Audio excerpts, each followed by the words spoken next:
What is going on, everyone? Today we are installing a 034 Motorsports rear sway bar and some 15 and 20 mil spacers on my Audi Q5, SQ5, whatever you want to call it. So I'm going to go ahead and show you guys how to install it, and let's get to it. Alright, ready for my favorite part? Every German car in the world.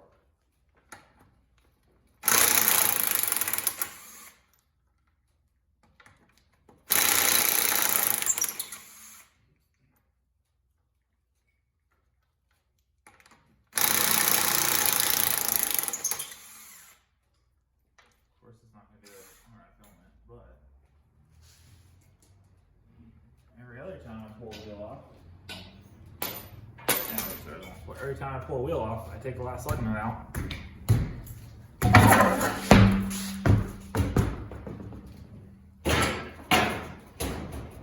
And that's what happens. That's why the wheel slips on.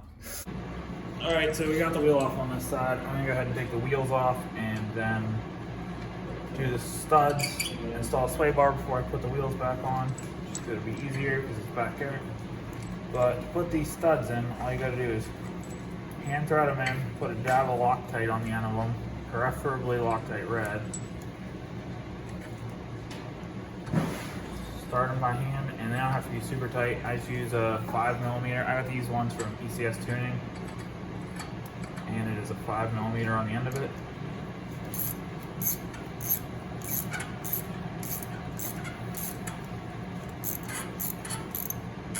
Just snug it up, make sure it's bottomed out, do that with the rest of them, and then the studs are installed. It's as easy as that.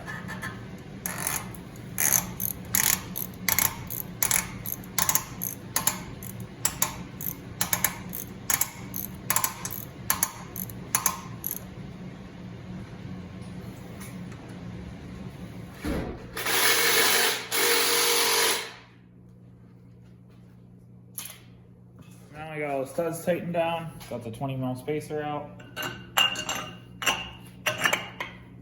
As you can see, it fits nice and tight on the center hub.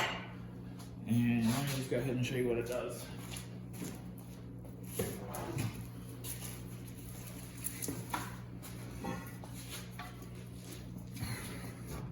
So it isn't obvious, that's what spacers do.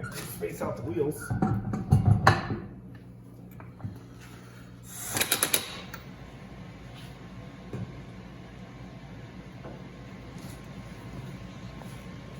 But now that I got that on there, you can see the tire is much more flush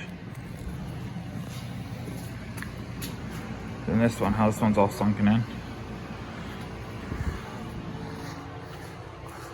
The backs of these cars look terrible with the factory fitment, so with the 20mm spacer to space the wheels out, 40mm total in the back, just make it look a lot more flush. If you are running these stock wheels, the ECS stud kit that I got looks like it still will cover the probably gotta put these center caps on.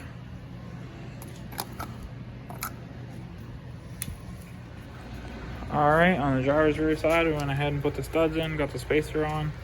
And if you look right here, that is where the sway bar is. Right there. And right here, the two bolts. So we'll go ahead and start yanking this out. Okay, so we're working on the sway bar. I took these bolts out. They're 16mm, and so are both of these. These are an M10 triple square, which soak yours, if you live anywhere like I do in Pennsylvania, soak yours in some entering oil, because I broke the stud off, or broke the captured nut off the backside on this one and snapped the lower one on that side. So now I have to find new nuts and bolts. Thankfully, the captured nut should come out easy on that side, so I just put another nut and bolt in here to hold it down. Dropping the exhaust down, which there are two hangers, one right here, one right here. You can use a screwdriver and pry inward on the rubber clamp up against the muffler, and it'll pop off. At which point you can pull the exhaust down enough to slide the sway bar out. So with careful persuasion, the exhaust dropped down a little bit. I pried the back of it down and swung these out of the way. I did have to loosen this side up a little bit, but now it's down and I can just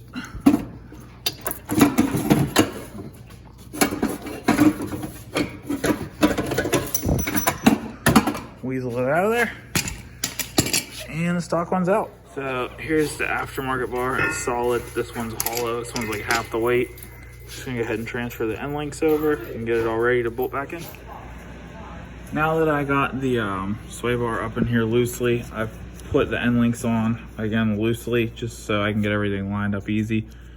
Go ahead and thread the lower control arm and bolts and keep those kind of loose, and then we'll go ahead and put it up and put the mounts on the chassis. That's the easiest way to get it up in there. Didn't show you guys this yet, but Swaybar also came with these super nice billet aluminum mounts with a grease fitting, so you can grease it every time you're under there. So we'll go ahead and put those on. Got these nice, beautiful billet mounts bolted up. I just use a nut on the back side. Went ahead and tightened up the lower bolt and the upper bolt. Like I said, these are both 16s. This is a triple square M10, and then it's a 6mm Allen for the new billet bolts, or the bolts that come with the billet blocks. Just so you know. To get the stud out that was broken in here, I just tapped it with a hammer and a chisel. It popped right off the frame rail pretty easy. So if that happens to you, don't let it discourage you. It's not that bad to do. Got the back all bolted up and ready to be torqued. Got the front unbolted.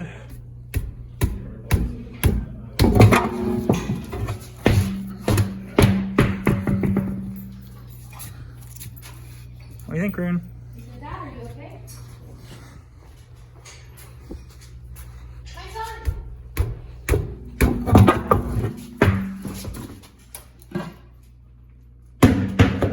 Nailed it. Got the front studs put on.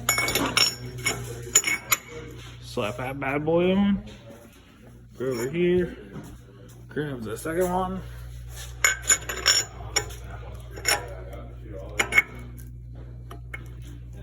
Slap that bad boy on. Smack the wheels on. And I'm gonna lower it down. Torque dropped it down.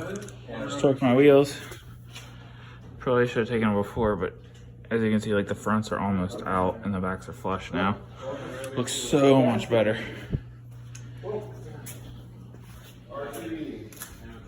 Center caps fit. I just haven't put them on yet. And just like that, we're done.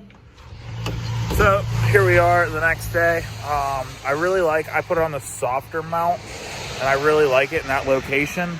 Let me go ahead and give you a couple shots of the car now. But rear sway bar, I highly recommend the softer location. It made the car feel way better. As you can see, the wheels are flush now. They fit nice and flush. Poke out a little bit. Same with the front, nice and flush. They don't rub or anything weird like that. Honestly, this is how they should have made the car from the factory. But there you go, guys. That's how you install the wheel spacers, wheel stud conversion, and a sway bar. Go ahead and like the video. If you made it to the end, thanks. Go ahead and hit that subscribe button. I appreciate it, and we'll see you in the next one.